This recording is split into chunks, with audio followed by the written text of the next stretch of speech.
अखिल भारतीय मजदूर कल्याण सेवा संघाच्या प्रदेशाध्यक्ष तसेच मानवाधिकार पार्टीच्या पश्चिम महाराष्ट्र अध्यक्ष आणि कैकाडी समाजाच्या जिल्हाध्यक्ष विद्या माने यांच्या कार्यालयात जागतिक महिला दिन आणि रंगपंचमीचा सण मोठ्या उत्साहात साजरा करण्यात आला।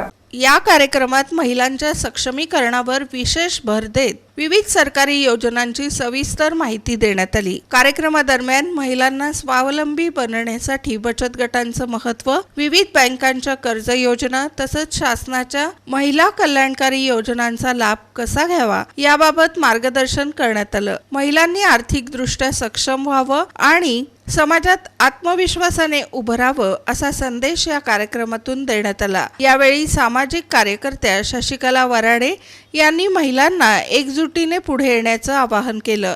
तसंच अखिल भारतीय मजदूर कल्याण सेवा संघाचे गव्हर्नर बॉडी सदस्य शांतिकुमार बोडके, प्रकाश डोंगरे, सूर्यवंशी, अजित हरणे, सुनीता शेरखाने, कुबेर चेंबर, मठाच्या संस्थापक अध्यक्षा पुष्पलता पाटील तसेच बनसोडे, होटकर, दिलीप कांबळे, आशा शिंदे, सरुबाई कोळी, दत्ता भोसले यांच्यासह विविध क्षेत्रातील कार्यकर्ते मोठ्या संख्येने उपस्थित होते।